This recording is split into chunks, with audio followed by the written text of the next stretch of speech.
Hello everyone, welcome to RK tutorial. So guys, Ugadi సందర్భంగా మన ఛానల్లో ఉన్న సబ్స్క్రైబర్స్ అందరికీ కూడా బిగ్ అనౌన్స్మెంట్ అండి. మరి 2000 రూపాయలు ఉన్నటువంటి కోర్స్ని కేవలము 500 రూపాయలకే 2 ఇయర్స్ వ్యాలిడిటీతో అందచేయడం జరుగుతుందండి. ఎన్ని సంవత్సరాలండి? 2 ఇయర్స్ వ్యాలిడిటీస్తో.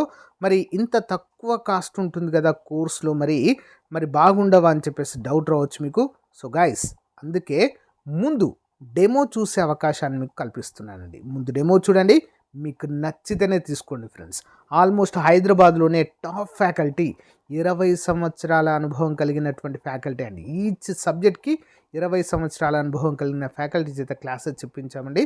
ఎక్సలెంట్గా ఉంటాయి. ఓకేనా?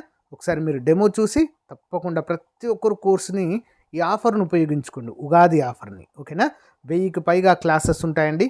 ఈచ్ అండ్ ఎవ్రీ టాపిక్ సంబంధించిన పీడిఎఫ్ ఉచితంగా అందజేస్తాం. టెస్ట్ సిరీస్ ఉచితంగా అందజేయడం అయితే జరుగుతుంది. కాబట్టి ఇది సరైన అవకాశం అండి. సో ఎవరైతే సీరియస్ ఆస్పిరెంట్ గ్రూప్ 2 అవకాశం కోసం చూస్తున్నారో తప్పకుండా తీసుకోండి. నాట్ ఓన్లీ గ్రూప్ 2 అండి, అన్ని కోర్సుల పైన ఆఫర్ ఉన్నాయి. డిఎస్సి పైన కావచ్చు, ఎస్ఐ కానిస్టేబుల్ పైన కావచ్చు, ఇతర కోర్సుల పైన కూడా ఆఫర్స్ ఉన్నాయి. ఒకసారి డెమో చూసి తీసుకోండి. App link in video description. ఓకేనా? All the best. Thank you. Hello everyone, APPSC group 2 మరియు హాస్టల్ వెల్ఫేర్ ఆఫీసర్ టెస్ట్ సిరీస్లో భాగంగా మరి సోషియాలజీ మనకు చాలా ముఖ్యమైన సబ్జెక్ట్, అందరికీ తెలిసిందే.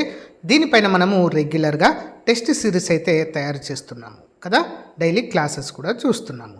మరి ఈరోజు క్లాస్ నెంబర్ 6 బంధుత్వము అనేటువంటి టాపిక్ పైన వీడియో చూద్దామండి. సో ఎవరైతే మరి మన యాప్లో కోర్స్ తీసుకుంటారో వారందరికీ కూడా ఈ టెస్ట్ సిరీస్ ప్లస్ పీడిఎఫ్ ఉచితంగా అందులో అందచేయడం అయితే జరుగుతుంది. ప్రతి ఒక్కరు కూడా కోర్స్ తీసుకోవడానికి ట్రై చేయండి, ఆఫర్లో ఉన్నప్పుడు మాత్రమే. ఓకేనా? సో వెంటనే తీసుకోండి.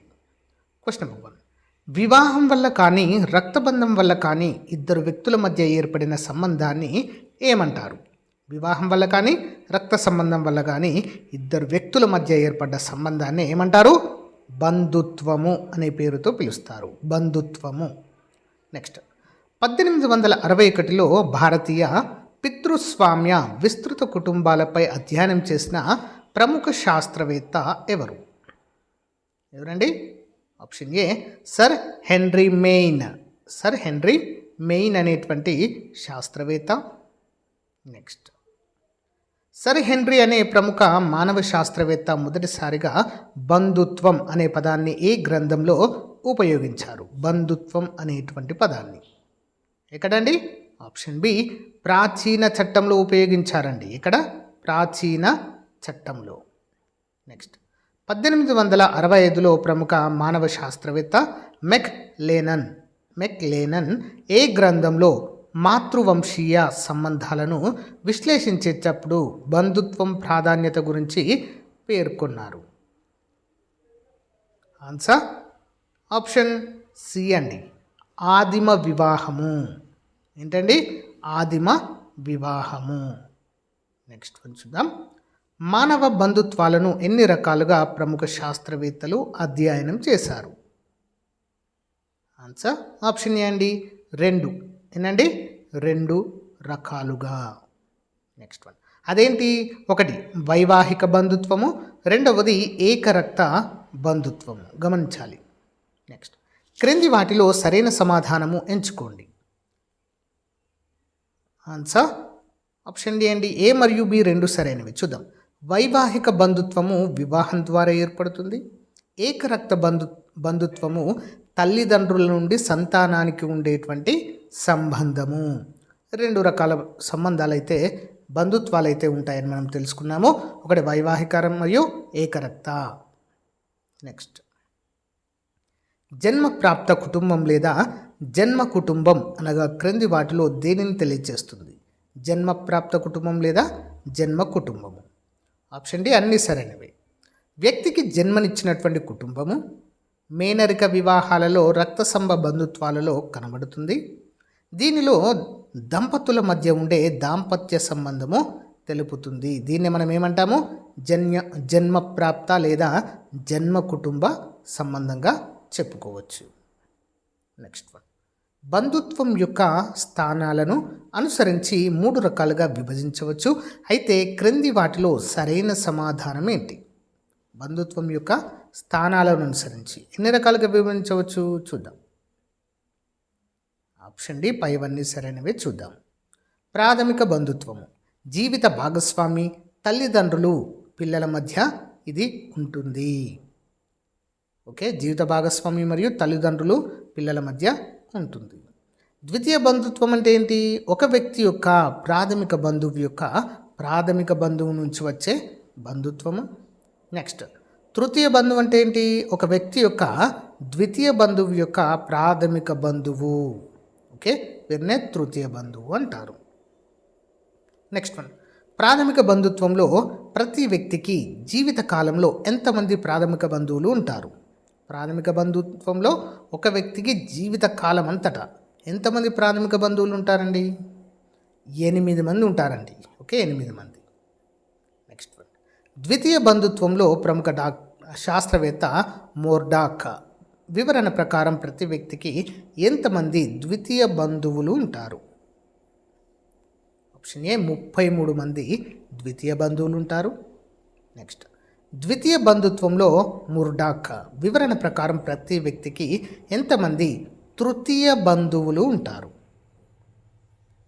ఆప్షన్ బి అండి 151 మంది తృతీయ బంధువులు ఉంటారు. నెక్స్ట్ వన్, బంధుత్వ సమూహాలను ప్రముఖ మానవ శాస్త్రవేత్తలు 4 రకాలుగా విభజించారు. అయితే క్రింది వాటిలో ఏవి అవి? ఆన్సర్ ఆప్షన్ ఏ అండి.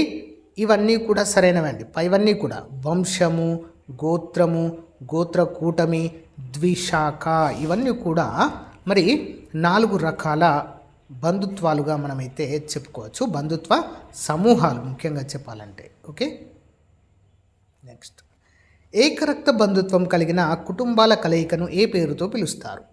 ఏకరక్త బంధుత్వం కలిగిన కుటుంబాల కలయికను ఆప్షన్ ఏ అండి వంశము అనే పేరుతో పిలుస్తారు. ఏమంటారండి? వంశము. నెక్స్ట్ వన్, ఒక వ్యక్తి జననం తర్వాత అతనిని బంధు సమూహంతో కలిపే సాంస్కృతిక నియమాన్ని ఏ పేరుతో పిలుస్తారు? ఆప్షన్ ఏ వంశానుక్రమంగా పిలుస్తారు. ఏంటండి? వంశానుక్రమం. నెక్స్ట్ వన్, ఏక వంశానుక్రమం గురించి క్రింది వాటిలో సరైన విధానం ఏమిటి? ఏక వంశానుక్రమం గురించి క్రింది వాటిలో సరైన విధానం. అన్ని సరైనవే. చూద్దాం. వంశానుక్రమంలో వంశకర్త ఒకరే ఉంటారు. వంశానుక్రమంలో వంశకర్త ఒకరే ఉంటారు. వంశకర్త పురుషుడు అయితే పితృవంశానుక్రమము అంటారు. వంశకర్త స్త్రీ అయితే దానిని మాతృవంశానుక్రమం అనే పేరుతో పిలుస్తారు. Okay, important. నెక్స్ట్ వన్ చూద్దాం. క్రింది వాటిలో సరైన సమాధానం ఏంటి? చూద్దాం. ద్వంద్వ వంశానుక్రమము పితృవంశానుక్రమ నియమాలను ఏకకాలంలో పాటించడము. దీన్నే ద్వంద్వ వంశానుక్రమం అంటారు. నెక్స్ట్, ద్విపార్శ్వ వంశానుక్రమం అంటే ఏంటి? ఒక వ్యక్తి తల్లిదండ్రులు ఇరువైపులా ముఖ్య రక్త సంబంధాలను సమానంగా ఉంచడం. నెక్స్ట్, మిశ్రమ వంశానుక్రమ అంటే ఒకే కుటుంబంలోని వ్యక్తులు వేరు వేరు వంశానుక్రమాలు పాటించడం. నెక్స్ట్, తర వంశానుక్రమం అంటే ఒక్కొక్క వ్యక్తి ఒక్కొక్క వంశానుక్రమాన్ని పాటించడం. సరైన సమాధానం అన్నీ కూడా సరైనవే అండి. ఓకే, ద్వంద్వ, ద్విపార్శ్వ, మిశ్రమ వంశానుక్రమ మరియు తర అనేటువంటి వంశానుక్రమాలు ఉంటాయి. నెక్స్ట్, తరతరాలుగా పితృ లేదా మాతృదేవతలను ఆరాధిస్తూ ఒక మూల పురుషుడు లేదా స్త్రీ సంతతిగా భావింపబడే ఏక వంశానుక్రమ సమూహాన్ని ఏమంటారు? ఆన్సర్ ఆప్షన్ సి అండి, గోత్రము అంటారు. ఏమంటారు? గోత్రము. నెక్స్ట్ వన్, గోత్రానికి ఆధారము మూల బంధువులే కాకుండా కొన్ని సందర్భాలలో ఇతర ప్రకృతి శక్తులు కూడా మూల బంధువులుగా వ్యవహరించే విధానాన్ని ఏమంటారు? ఆన్సర్ టోటమ్ అంటారండి. ఏమంటారండి? టోటమ్. నెక్స్ట్ చూద్దాం. ఒకే వంశానుక్రమాన్ని పాటిస్తూ 2 లేదా అంతకంటే ఎక్కువ గోత్రాల కలయిక వల్ల ఏర్పడిన వ్యవస్థని ఏమంటారు? ఒకే వంశానుక్రమాన్ని పాటిస్తూ 2 లేదా అంతకంటే ఎక్కువ గోత్రాల కలయిక వల్ల ఏర్పడిన వ్యవస్థను. ఆప్షన్ బి గోత్ర కూటమి అంటారు. ఏమంటారు? గోత్ర కూటమి. నెక్స్ట్ వన్, గోత్ర కూటమి అనే విధానాన్ని మన దేశంలో ఏ గిరిజన సమాజంలో చూస్తాము? ఆప్షన్ డి ఏ మరియు బి అండి. అంటే గోండ్స్, రాజగోండులు అంటారు, ఆదిలాబాద్ జిల్లాలో కనిపిస్తారు. గోండులు మధ్యప్రదేశ్లో కూడా కనిపిస్తారు. ఈ రెండు గిరిజన తెగలలో గోత్ర కూటమి అనేది మనము చూడవచ్చు. నెక్స్ట్ వన్, బంధుత్వం ఆధారంగా సమాజము 2 ప్రధాన సమూహాలుగా విభజించబడితే దానిని ఏమంటారు? బంధుత్వం ఆధారంగా సమాజం 2గా విభజించబడితే దాన్ని ఏమంటారండి మరి? ఆప్షన్ సి ద్విశాఖి అంటారు. ఏమంటారు? ద్విశాఖి. నెక్స్ట్, 2 బంధువులు పరస్పరము ఒకరికొకరు ఎదురైనప్పుడు పక్కకు జరిగిపోవడాన్ని ఏమంటారు? ఆప్షన్ ఏ వైదొలగు నడవడి అంటారు. ఏమంటారండి? వైదొలగు నడవడి. నెక్స్ట్ వన్, ప్రముఖ మానసిక శాస్త్రవేత్తలు సిగ్మండ్ ఫ్రాయిడ్ మరియు జేమ్స్ ఫ్రేజర్ వివరణ ప్రకారము వైదొలుగు నడవడి ఈ సంబంధాన్ని నిషేధించడానికి నియమంగా ఉంటుంది. ఏ సంబంధాన్ని? ఆన్సర్ ఆప్షన్ బి అగమ్య గమన సంబంధాలను నిషేధించడానికి ఇది మరి నియమంగా అయితే ఉంటుందండి. Important point. అగమ్య గమన సంబంధాలు అంటే ఏంటి? సో వాయి వరుసలు లేకుండా సంబంధాలు కలుపుకునేటువంటి ఒక విచిత్రమైనటువంటి పద్ధతి అండి. ఓకే. నెక్స్ట్, రాట్లిఫ్ బ్రౌన్ అభిప్రాయం ప్రకారము పరిహాస సంబంధాలను 2 రకాలుగా విభజించారు. అయితే ఇందులో సౌష్ఠవ పరిహాస సంబంధానికి ఉదాహరణ ఏంటి? సౌష్ఠవ పరిహాస సంబంధానికి ఉదాహరణ ఆన్సర్ ఆప్షన్ సి అండి. ఓకే, వదిన మరదలు పరిహాసాలు, దీన్ని ఏమంటారు? సౌష్ఠవ పరిహాస సంబంధము. నెక్స్ట్ వన్, తాత మనవడు ఇద్దరి మధ్య జరిగే పరిహాసంలో ఒకరు మాత్రమే పరిహాసం చేసి మరొకరు పరిహాసం చేయకూడదు అనే భావనను ఏమంటారు? ఆప్షన్ ఏ అసౌష్ఠవ పరిహాస సంబంధం. తాత మనవడు ఇద్దరు పరిహాసం చేసుకుంటారండి, కానీ పెద్దవారికి గౌరవం ఇస్తూ చిన్నవాళ్ళు ఏం చేస్తారు? ఊరుకుంటారు. తాత వయస్సు పెద్దది కాబట్టి ఏమన్నా కూడా ఊరుకుంటారు కదా. మరి అలాంటి దాన్ని ఏమంటారు? అసౌష్ఠవ పరిహాస సంబంధము అంటారు. నెక్స్ట్ వన్, భార్య ప్రసవ వేదన సమయంలో భర్త కూడా వేదనను అనుభవిస్తున్నట్లు నటించడాన్ని ఏమంటారు? ఆన్సర్ ఆప్షన్ డి కుహాన సంబంధము అంటారు. ఏమంటారండి? కుహాన సంబంధము. నెక్స్ట్ వన్, సంకేత సంబోధన ఆచరణ గురించి క్రింది వాటిలో సరైన సమాధానం. సంకేత సంబోధన ఆచరణ. 1 ఆప్షన్ ఏ బంధు సమూహంలోని 2 వ్యక్తులు 3వ వ్యక్తి ద్వారా మాట్లాడుకోవడాన్ని సంకేత సంబోధనలు అంటారు. నెక్స్ట్, కొన్ని సమాజాలలో భార్యాభర్తను పేరు పెట్టి పిలవకుండా కొడుకు లేదా కూతురు ద్వారా పరోక్షంగా పిలవడానికి మాత్రమే. ఆన్సర్ ఏ మరియు బి 2 కూడా సరైనవే అండి. దీన్నే సంకేత సంబోధన అంటారు. నెక్స్ట్ వన్, ఒక వ్యక్తి యొక్క జీవిత విశేషాలు అన్నింటినీ తన తల్లి యొక్క సోదరుడు లేదా మేనమామ శాసించడాన్ని ఏమంటారు?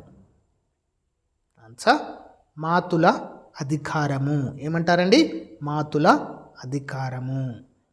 నెక్స్ట్ వన్, మాతుల అధికారంలోని మేనమామ మాదిరిగా మేనత్త ఒక వ్యక్తి జీవిత విశేషాలను శాసించడాన్ని ఏమంటారు? ఆప్షన్ సి పితృష్వాధికారము అంటారు. ఏమంటారండి? పితృష్వాధికారము. నెక్స్ట్ వన్, బంధుత్వాన్ని పంచుకున్న వ్యక్తులంతా ఒకే సంతతికి లేదా ఒకే మూల పురుషుడికి చెందిన వారైతే ఆ బంధుత్వాన్ని ఏ పేరుతో పిలుస్తారు? ఆప్షన్ బి అండి సజాతీయ బంధుత్వము అంటారు. ఏమంటారండి? సజాతీయ బంధుత్వము. నెక్స్ట్, వేరువేరు సమూహాలకు చెందిన వ్యక్తుల మధ్య ఉండే బంధుత్వాన్ని ఏ పేరుతో పిలుస్తారు? ఆప్షన్ సి అండి విజాతీయ బంధుత్వము అంటారు. నెక్స్ట్ వన్, క్రింది వాటిలో సరైన జతను ఎంచుకోండి. ప్రాథమిక బంధువు ప్రాథమిక సమూహంలోని వ్యక్తుల మధ్య ఉన్న బంధుత్వము. ప్రాథమిక ఏకరక్త బంధువు అంటే ఒక్కో కుటుంబంలో తల్లిదండ్రులకు పుట్టిన పిల్లల మధ్య ఉండే బంధుత్వము. నెక్స్ట్ ప్రాథమిక వైవాహిక బంధుత్వం అంటే భార్యాభర్తల మధ్య ఉండేది ప్రాథమిక వైవాహిక బంధుత్వం. సో అన్నీ కూడా సరైనవే. Important question. నెక్స్ట్ వ్యక్తి లేదా అహం అంటే ఈగో అంటే ఏ వ్యక్తి నుంచి అయితే మనము సంబంధాలు లెక్కిస్తామో ఆ బంధుత్వాన్ని ఏమంటారు? ఆప్షన్ డి ద్వితీయ గౌణ బంధుత్వము అంటారు. ద్వితీయ గౌణ బంధుత్వము. నెక్స్ట్ కుహానా ప్రసూతి ఆచారం గల తెగలు ఏంటి? కుహానా ప్రసూతి ఆచారం గల తెగలు. ఆప్షన్ డి ఏ మరియు బి. తోడా తెగలు, కాశీ తెగలు రెండు కూడా కుహానా ప్రసూతి ఆచారం అంటే ఏంటండి? సో ప్రసూతి సమయంలో ఓకేనా మరి గర్భవతి స్త్రీ తన భార్య అనుభవించేటువంటి ఆ నొప్పి ఏదైతే ఉంటుందో సేమ్ అలా నొప్పి పడుతున్నట్లుగా ఆ భర్త కూడా నటించడం అండి. ఓకేనా కుహానా ప్రసూతి ఆచారము అంటారు. తోడా తెగలు, కాశీ తెగల్లో చూడవచ్చు. నెక్స్ట్ లాటిన్ పరిభాషలో పీటర్ అనగా అర్థం. లాటిన్ పరిభాషలో పీటర్ అనగా అర్థం. ఆప్షన్ ఏ సామాజిక పితృత్వం అండి. ఏంటండి? సామాజిక పితృత్వము. నెక్స్ట్ వన్ సపింఢలో ఎన్ని తరాలు ఉంటాయి? సపింఢలో ఎన్ని తరాలు ఉంటాయండి? ఒక తరం ఉంటుందండి. ఓకేనా. నెక్స్ట్ వన్ చూద్దాం. కిన్షిప్ ఆర్గనైజేషన్ ఇన్ ఇండియా అంటే భారతదేశంలో బంధుత్వ వ్యవస్థాపన అనే గ్రంథాన్ని రచించిన వారు ఎవరు? Option A Westermarck. Okay Westermarck. Next one ఎక్కడైతే తల్లి కంటే తండ్రి ఆడతోబుట్టువును ఎక్కువ గౌరవిస్తారో అలాంటి సంబంధాన్ని ఏమంటారు? ఎక్కడైతే తల్లి కంటే తండ్రి ఆడతోబుట్టువును ఎక్కువగా గౌరవిస్తారో ఆ సంబంధాన్ని ఏమంటారండి? ఆప్షన్ డి బంధుత్వ సాంకేతికత అంటారు. ఏమంటారు? బంధుత్వ సాంకేతికత. నెక్స్ట్ లక్షద్వీపుల్లోని ముస్లిం సముదాయము అనేది ఒక డాష్ ఏంటండి? ఎలాంటి వ్యవస్థ ఉంటుంది అక్కడ? మాతృవంశీయ బంధుత్వాన్ని, మాతృస్థానిక నివాసాన్ని వీరు అనుసరిస్తారు. Important question. Next one. So guys ఇంతటితో మరి ఈ యొక్క టాపిక్ అయితే కంప్లీట్ చేయడం అయితే జరిగిందండి. నెక్స్ట్ భారతదేశ మతాలు అనేటువంటి టాపిక్ పైన మరి ఈ క్లాస్ అయితే చూడబోతున్నామండి. సో ప్రతిరోజు రెగ్యులర్గా క్లాస్ అయితే అప్డేట్ చేస్తాను, అందరూ కూడా ఫాలో అవ్వండి. ఇంకా ఎవరైనా మన యొక్క గ్రూప్ 2 కోర్స్ కానీ హాస్టల్ వెల్ఫేర్ కోర్స్ కానీ తీసుకున్నట్లయితే వెంటనే తీసుకొని ఈరోజు మీ ప్రిపరేషన్ స్టార్ట్ చేయండి. ఓకేనా. All the best. Thank you.